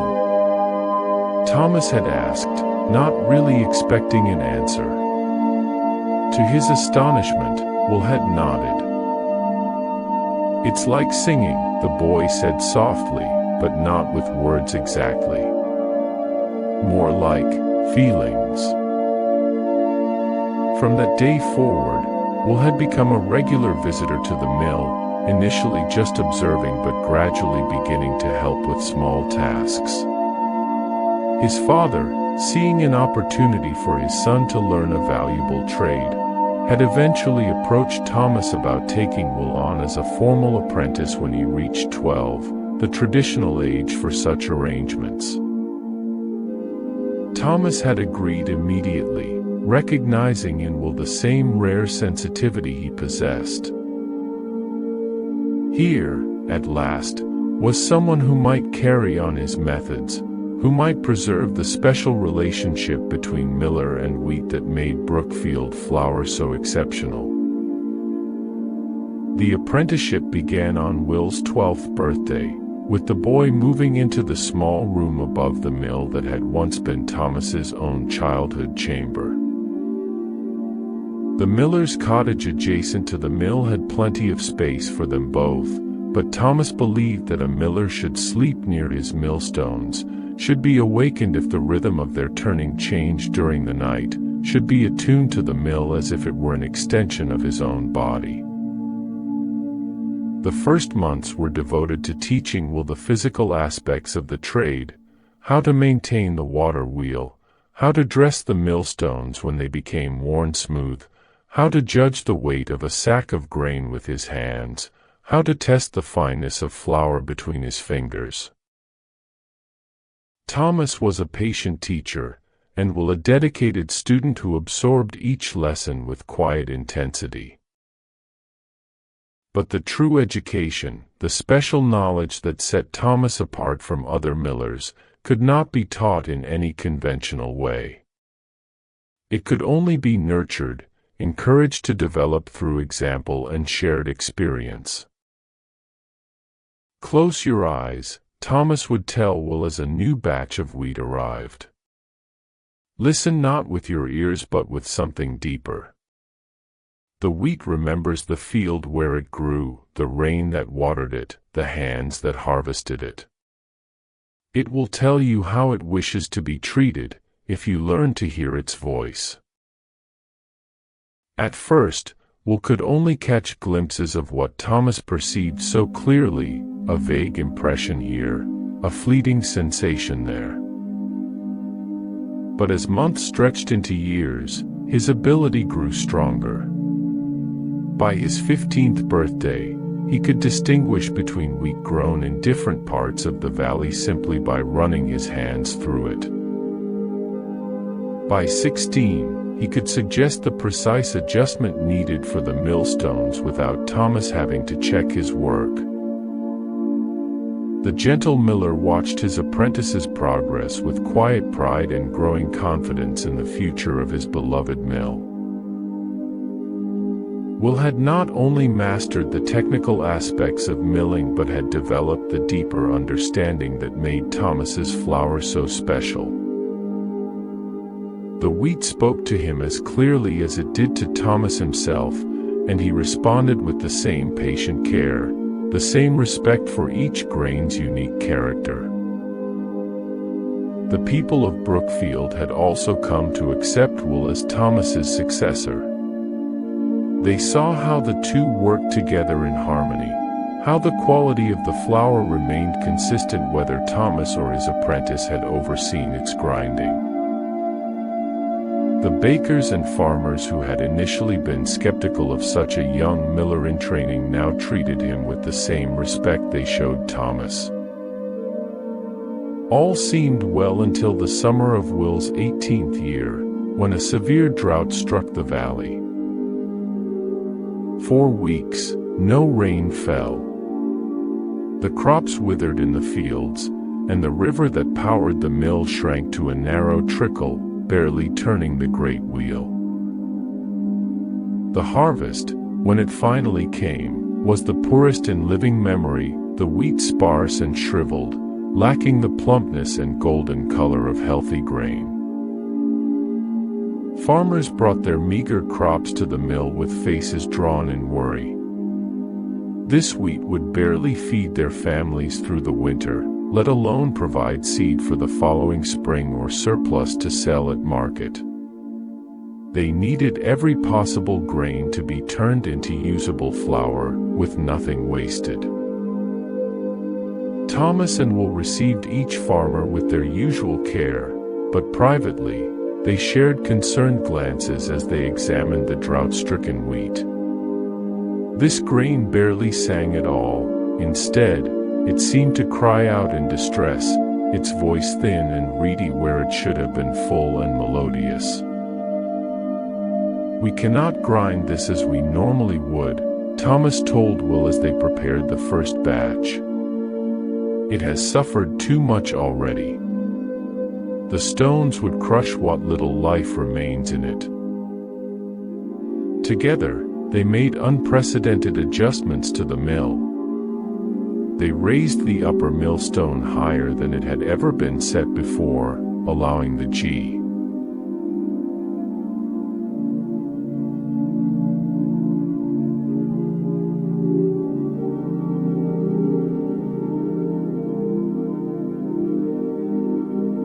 The most vocal critic was Harold, whose large farm in the valley's most fertile section had suffered less than most from the drought.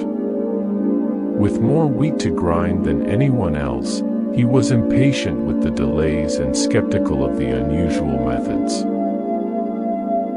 "This is madness," he declared loudly one evening as a group of farmers waited for their grain to be processed. "My grandfather was a miller in the next valley, and he would laugh at such nonsense. Wheat is wheat, it doesn't need coddling like a sick child. The stones should be set close, the wheel should turn fast, and the work should be done quickly."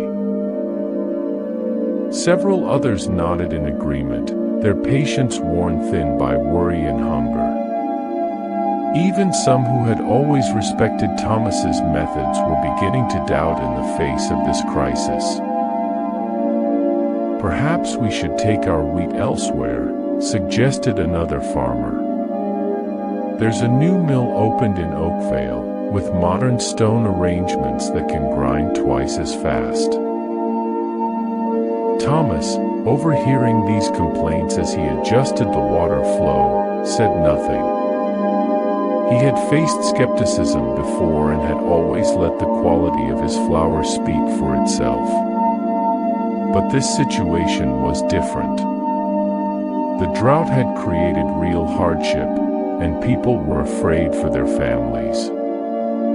He could not blame them for questioning methods that seemed unnecessarily slow and cautious in the face of potential famine.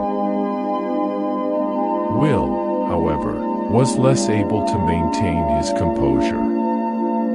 Having spent his formative years under Thomas's guidance, he felt personally wounded by the criticism and feared for his future if farmers began taking their business elsewhere.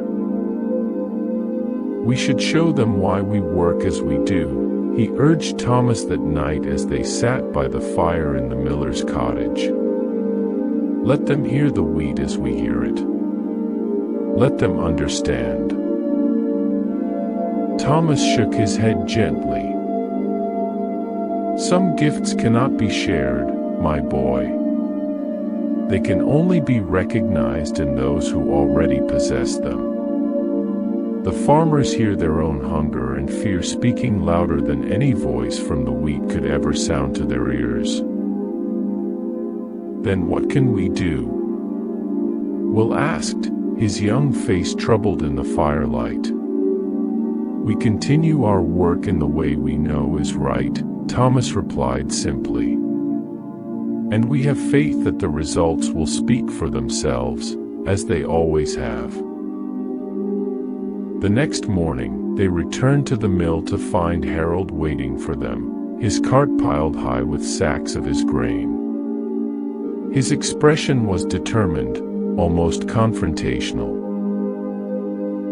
"I've brought all my remaining wheat," he announced. "Half is to be ground your way, miller, slow and careful as you please. The other half I want ground as my grandfather would have done it, stones set close, will turning full speed, all completed by midday. Then we shall see which makes the better flour and which gives the better yield." It was a direct challenge to everything Thomas stood for, an attempt to discredit his methods before the entire village.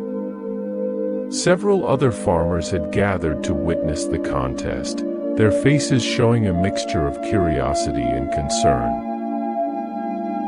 Thomas gazed at Harold for a long moment, then at the crowd behind him.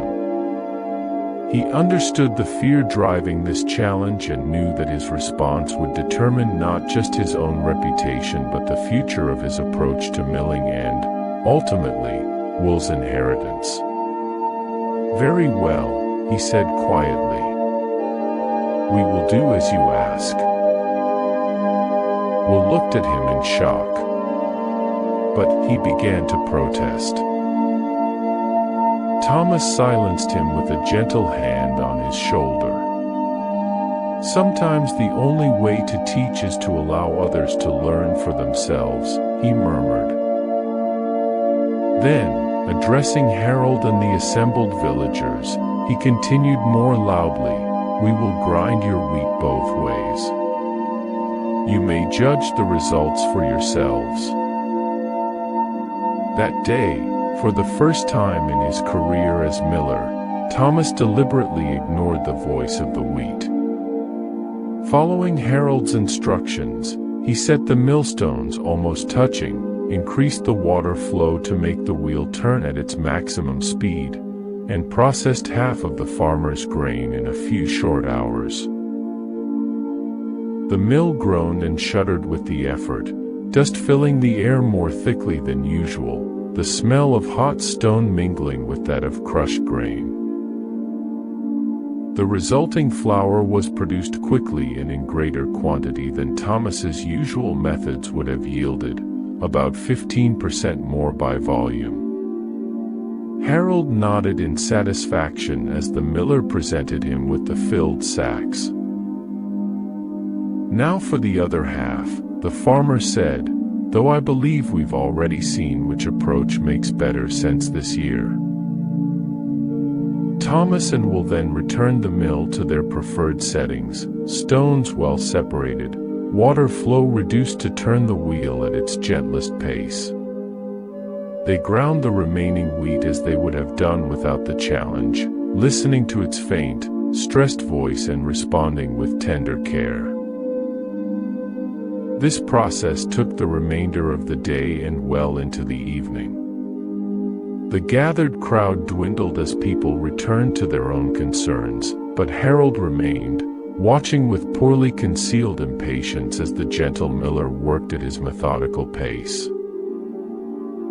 When the second batch was finally complete, there was indeed less flour than the first method had produced, enough less that Harold felt vindicated in his criticism. "As I thought," he declared, "your way wastes grain that we cannot afford to waste this year, Miller. From now on, I'll have all my wheat ground quickly, and I suggest others do the same." Thomas made no argument. He simply handed over the flour with a quiet, "The bread will tell the true tale." The following week brought the results of the contest that neither Thomas nor Harold had anticipated. The bread made from the quickly ground flour was indeed more plentiful, but it was harsh on the stomach, causing discomfort to many who ate it. Worse, within 3 days it had become so hard that it needed to be soaked in water or broth before it could be chewed, and after 5 days, mold had begun to grow on the stored loaves. In contrast, the bread made from Thomas's carefully ground flour, though less in initial quantity, remained soft and digestible for over a week. It caused no stomach distress, seemed to satisfy hunger with smaller portions, and showed no signs of spoiling even after 10 days. Harold's wife, a practical woman with the responsibility of feeding a large household through the coming winter, was the first to return to the mill. "Grind the rest of our wheat your way, Miller," she told Thomas, her expression a mixture of apology and relief. "Better to have less bread that nourishes and lasts than more that sickens and spoils." Word spread quickly through the village. Other families who had experimented with the faster grinding methods reported similar results. Within days, Thomas and Will had returned to their usual practices, and the criticism died away, replaced by a deeper appreciation for the gentle miller's wisdom. As they worked side by side in the following weeks, processing the valley's meager harvest with tender attention, Will finally asked the question that had been on his mind since the contest. "How did you know the bread would prove you right? Why didn't you defend your methods when Harold challenged them?" Thomas smiled as he adjusted the water flow, his weathered hands moving with practiced precision. "The wheat tells us how it needs to be treated, but it also tells us what it will become. This year's grain, stressed by drought, needed gentleness more than ever. Forcing it through the stones too quickly would break not just its body but its spirit." He paused, watching the great Will turn slowly in the autumn light. "I could have argued, could have tried to explain what we hear that others cannot. But words rarely convince as effectively as experience. Harold and the others needed to discover for themselves why we work as we do."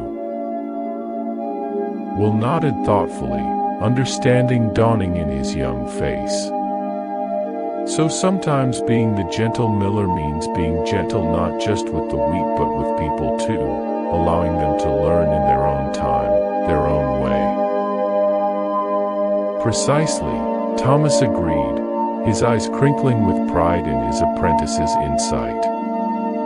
"And that, perhaps, is the most important lesson I can teach you, patience, not just with your craft but with those who may not yet understand its value.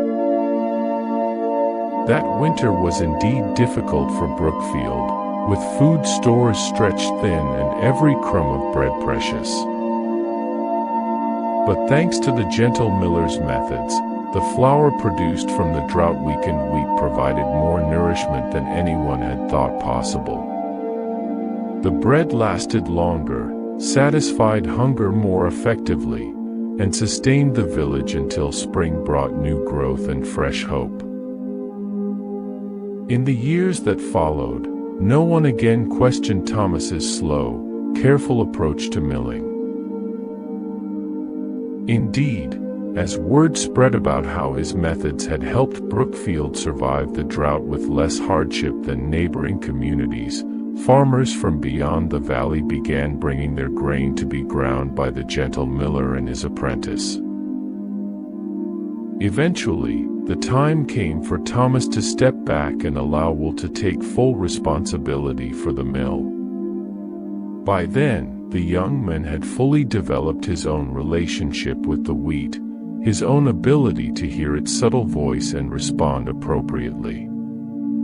He had also absorbed Thomas's patience and wisdom in dealing with the human aspects of the miller's trade. Though Thomas remained in the miller's cottage, offering guidance when asked but never interfering, it was now Will who operated the mill day to day, maintaining the traditions that made Brookfield flour so special while gradually introducing refinements of his own based on his unique sensitivities. And so the legacy of the gentle miller continued, passed from one careful listener to another, from one pair of patient hands to the next. The great wheel turned, the millstones ground, and the wheat continued to sing its ancient song to those few rare individuals who had the gift of hearing it. Even today, it is said, if you bring your grain to a certain old mill beside a river in a quiet valley, you might find a miller who takes unusual care with your wheat, who might hold a handful up to his ear before deciding how to grind it, who works more slowly than seems necessary but produces flour of exceptional quality. And if you ask him why he works as he does, he might smile and tell you a story about Thomas, the original gentle miller, who taught that the secret to the finest flour lies not in speed or efficiency but in listening to what the wheat itself has to say. The Castle of Whispered Wishes. Once upon a time, in a land where the boundary between dreams and reality was as thin as a gossamer veil, there stood a castle that seemed to have been born from the very echoes of the heart's deepest desires. Known as the Castle of Whispered Wishes, this enchanted fortress was nestled in a valley of eternal twilight, where the soft glow of fireflies danced in the perpetual hush of dusk. The Castle of Whispered Wishes was a place of wonder and magic, a sanctuary for those whose hearts were heavy with longing and whose spirits yearned for the touch of the extraordinary. It was said that the castle had been built by the ancient dreamweavers, a mystical order who had the power to spin the threads of mortal hopes and dreams into tangible reality. At the heart of the castle resided Lumina, the keeper of wishes. With hair that shimmered like starlight and eyes that held the warmth of 1,000 candles, Lumina was a being of immeasurable compassion and wisdom. It was her sacred duty to listen to the whispered wishes of all who found their way to the castle's welcoming gates, to offer guidance and hope to those who had lost their way in the darkness of unfulfilled dreams. As the sun began to set beyond the horizon and the world was wrapped in the velvety embrace of night, a young girl named Stella found herself standing before the gates of the Castle of Whispered Wishes.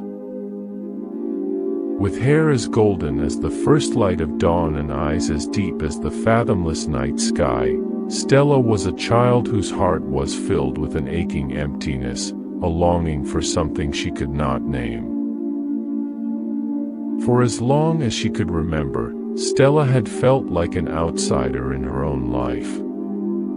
While the other children in her village seemed content with the simple joys of childhood, Stella's heart yearned for something more profound, more meaningful. She often found herself gazing up at the stars, her soul filled with a desperate wish for a place to belong, for a purpose that would set her spirit ablaze.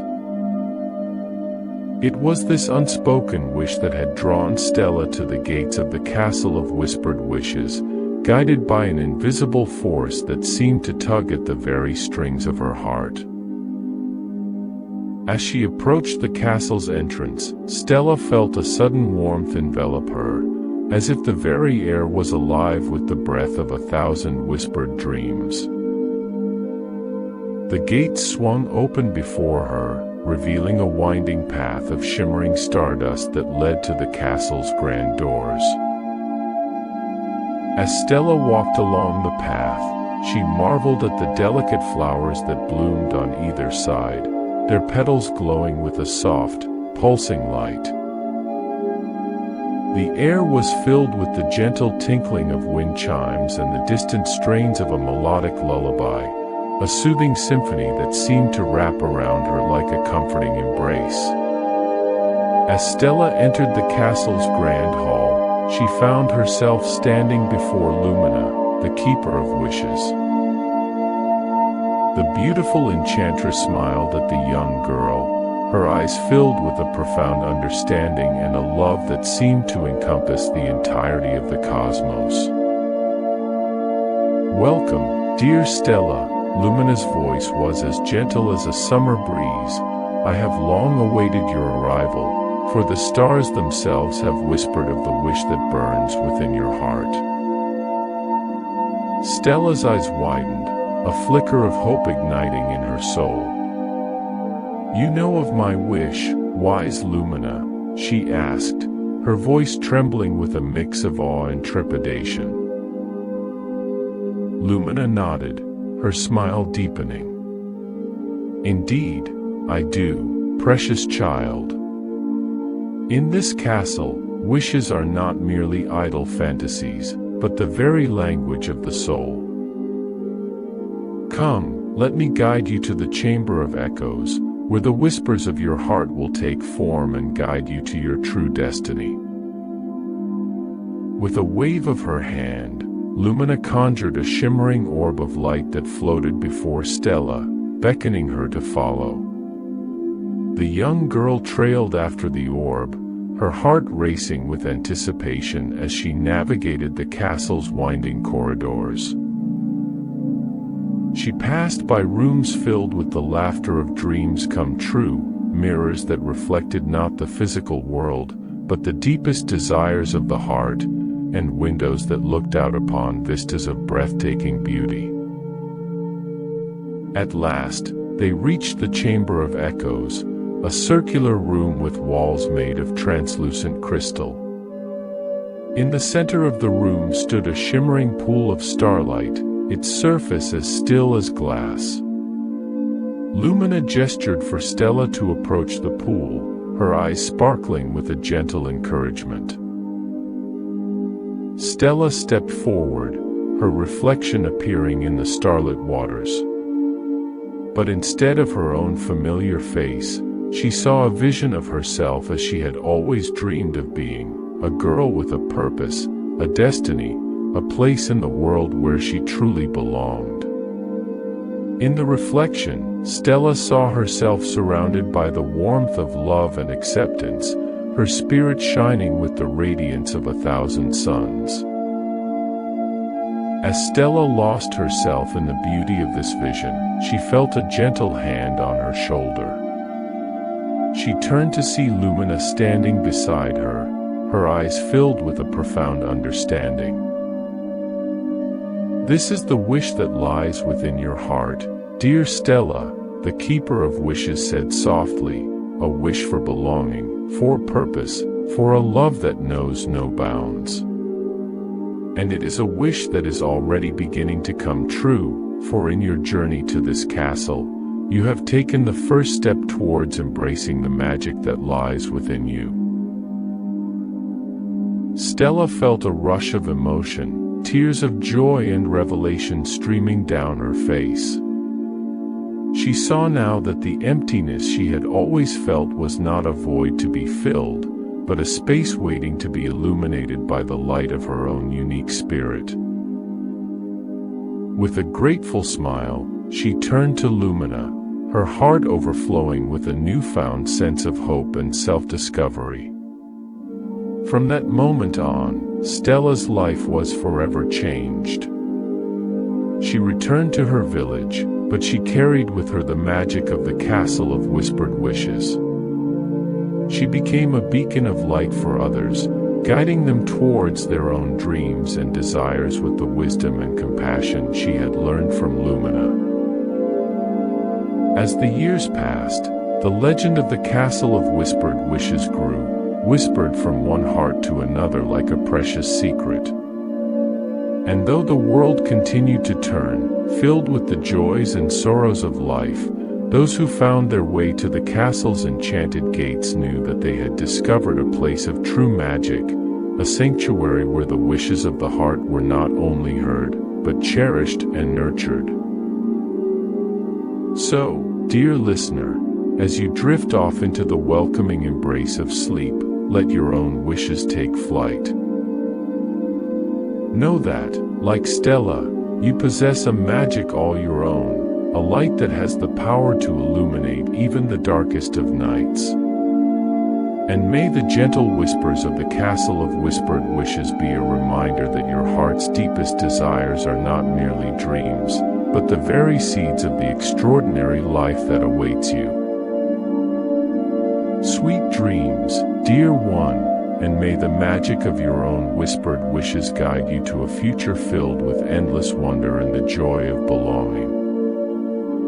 As the gentle moonlight bathes the ancient stones of the castle in its silver glow, you feel your body becoming heavier, sinking deeper into perfect comfort.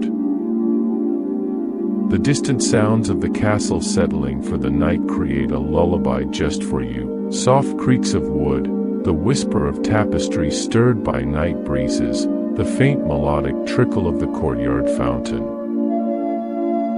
The castle has welcomed you as its honored guest, wrapping you in layers of safety and peace. Each breath you take fills you with the enchanted air of this timeless place, carrying the essence of sweet dreams and restful nights that have blessed sleepers here for centuries. Your thoughts grow quieter now, like candles being gently extinguished one by one. Feel how the castle's magic weaves itself around you like an invisible blanket, perfectly weighted and soothing against your tired body. The ancient guardians of this place, stone dragons, gentle gargoyles, and watchful knights, stand in silent vigil, ensuring your dreams remain undisturbed as you drift ever deeper into tranquility. The castle's heartbeat pulses beneath you, a rhythm as old as time itself. It matches your own heartbeat, growing slower, steadier, more peaceful with each passing moment. Nothing exists outside these protective walls. There is only this perfect sanctuary of rest, this haven created just for your deepest relaxation. Within these enchanted chambers, time flows differently. There is no hurry, no schedule to keep, nowhere else to be but here, now, in this moment of perfect stillness. The castle holds you in its timeless embrace, a place between waking and dreaming where only peace can enter. And as the final candles in the distant towers flicker and fade, as the night wraps its darkest, most peaceful cloak around the castle ramparts, you can let go completely. There is nothing left to do but surrender to this perfect, enchanted sleep. The castle will watch over you until morning light returns, keeping you safe in its magical embrace through the deep, healing stillness of the night. Before you drift completely into dreamland, know that Sleep Haven will be here waiting to welcome you back tomorrow night, with new journeys and new peaceful havens for your mind. If you've enjoyed tonight's castle meditation, please take a moment to like this video and subscribe to our channel. Your support helps us create more soothing content to guide you toward restful sleep each night. Sleep well, dream beautifully, and we'll meet again soon in another world of peaceful slumber.